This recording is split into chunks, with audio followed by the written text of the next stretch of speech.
વિગત આપો.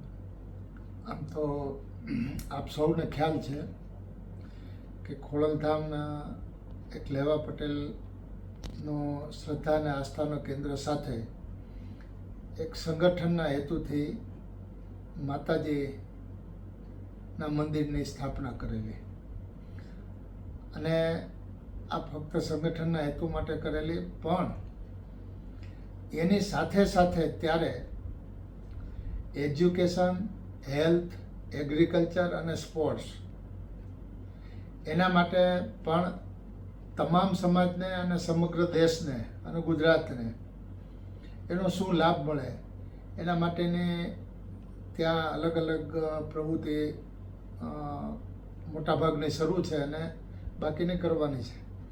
અને ખાસ કરીને હમણાં રાજકોટમાં 250 કરોડના ખર્ચે એક કેન્સર હોસ્પિટલ અને રિસર્ચ સેન્ટર પણ ત્યાં ઊભું થઈ રહ્યું છે, અને એમાં દેશની નામાંકિત હોસ્પિટલ ટાટા મેમોરિયલની સાથે ટાઈપ કરી અને આ કેન્સરની હોસ્પિટલ અને રિસર્ચ સેન્ટર ત્યાં થઈ રહ્યું છે. એવી રીતે યુપીએસસી, જીપીએસસીની પરીક્ષાઓની તૈયારી માટે તમામ સમાજના વિદ્યાર્થીઓને ખોડલધામ આ ક્લાસ ચલાવીને પ્રેરણા આપે છે. ભવિષ્યમાં દેશને એક સારા ખેલાડીઓ મળે, ઓલિમ્પિકમાં દેશનું નામ રોશન કરે, અને ખેતીવાડી ક્ષેત્રે પણ કાંઈ નવા સંશોધનો કરીને સમાજને આપે, દેશને આપે. આવી બધી સારી પ્રવૃત્તિઓ ચાલી રહી હતી. મને નરેશભાઈ પટેલનો એક દિવસ ફોન આવ્યો કે આપણા ખોડલધામની બાજુમાં ફોરેસ્ટ વિભાગની જમીન પડેલી છે અને ત્યાંથી આપણને 51 વીઘા જમીન આપવાની છે. એ લોકો આપવા માંગે છે, પણ સામે આપણે 51 વીઘા જમીન અને બીજી લઈને આપવી પડે. એટલે એમણે મને વાત કરી કે તમે જમીન ગોતો.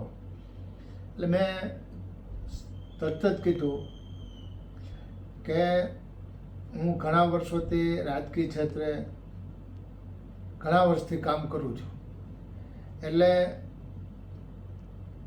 સમાજનું, રાજ્યનું, દેશનું મારી ઉપર ઋણ છે કે હું 7 વખત ચૂંટણી લડ્યો, 6 વખત જીતો, અને ત્યારે સમાજના યુવાનો માટે અને સમાજ માટે કંઈ મારાથી જે તે વખતે જ્યારે હું સત્તામાં હતો, સરકારમાં હતો, ચૂંટાયેલો સભ્ય હતો, મંત્રી હતો, ચેરમેન હતો, સંગઠનમાં પણ કામ કરેલું, ત્યારે મારાથી થતા જે પ્રયત્નો હતા, પછી ઓક્ટ્રોય નાબૂદીનો પ્રશ્ન હોય, ગુંડાગીરીનો પ્રશ્ન હોય, ભ્રષ્ટાચાર નાબૂદીનો હોય, કે પછી નર્મદાનું પાણી પીવા માટેનું અહીંયા લઈ આવવાનું હોય, આવા અનેક કામો કર્યા.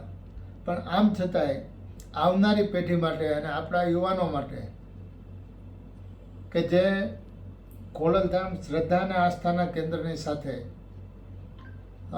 તમામ સમાજના માટે, દેશ માટે અને રાજ્ય માટે જે હેલ્થ, સ્પોર્ટ્સ અને એગ્રીકલ્ચર અને એજ્યુકેશન બાબતનું જે કામ કરી રહી છે સંસ્થા, એટલે મને એમ થયું કે મારે સમાજ માટે, આવનારી પેઢી માટે, યુવાનો માટે જો આવી સરસ સંસ્થા કામ કરી રહી હોય અને નરેશભાઈ પોતાનો સમય એમાં પૂરેપૂરો ફાળવી અને